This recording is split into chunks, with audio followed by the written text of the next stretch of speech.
The top 4 teams are sorted and it's time for the ISL Semifinals. In the other league, Chennai City and East Bengal will battle it out for the I-League glory.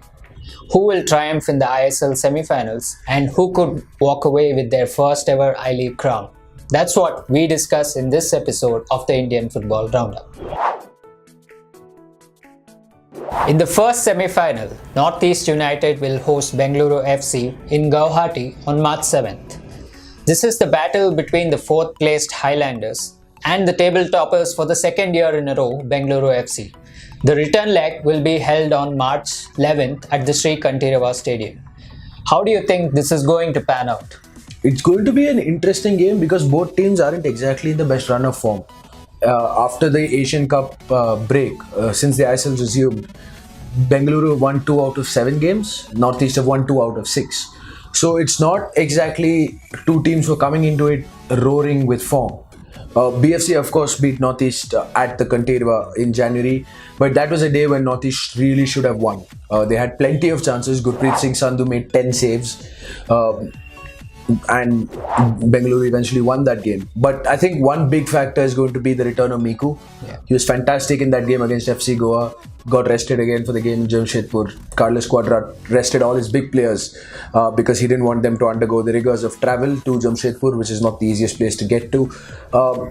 So after a long time, we could probably see Udanta, Sunil Chhetri, Miku starting together, because ever since the league is resumed after the Asian Cup, Quadrat's not really put out his best team together. Everyone's been rested, everyone's been managed for this. So for vindication for Quadrat, BFC really need to win this so that he is vindicated in his choice to ensure that everyone is fresh for this. Of course, Eric Patel, who's injured as well. They've got a replacement Spaniard, Alejandro Barrera. So, I mean, Bengaluru, now they have their full complement, apart from, of course, Gursimrat Gill, who's suspended.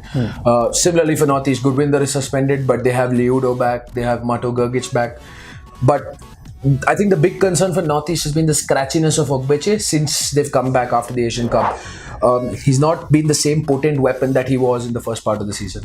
That was the first semi-final. In the other semi-final, Mumbai City FC host FC Goa at the Mumbai Football Arena on March 9th. The second leg of this match will be played on March 12th at the Fatoda Stadium in Goa. Do you really think this is FC Goa's title to lose? It looks like it.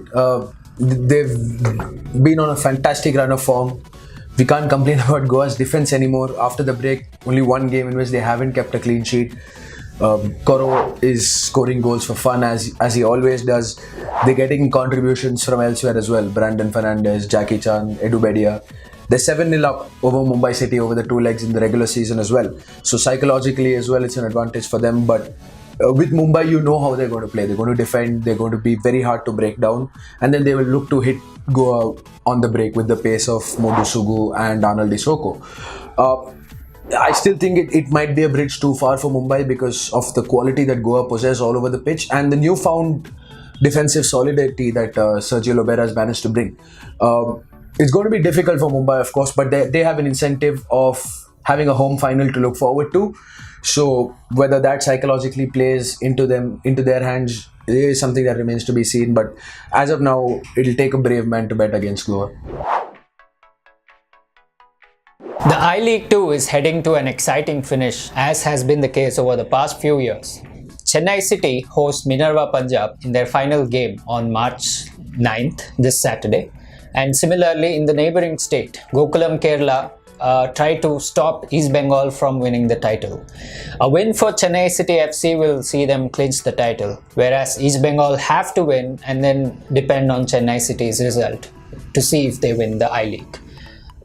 Who do you think is going to win this? Of course, Chennai are in pole position. They're at home against a team that haven't been great this season. So everything points to the fact that Chennai City should be beating Minerva. But they have one of their main players suspended. Nestor Gordillo will not play because he's reached the yellow card limit. And somewhere down the line, pressure might tell on Chennai City. You know, they're a new club in the I-League. They've not been in this position before. And without one of their main players, it might be difficult, because as they showed in their previous game against Churchill, they did collapse a little bit. They weren't as fluent as they have been all season.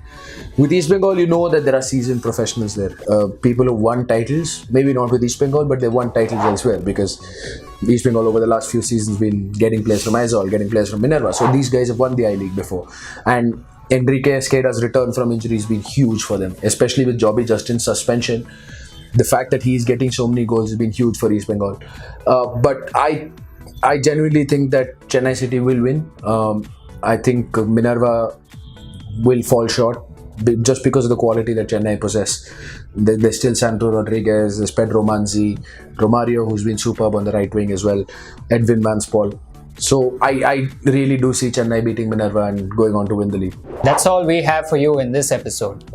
What are your predictions for the ISL semi-finals and the I-League final match day? Let us know in the comment section below. Thank you for watching.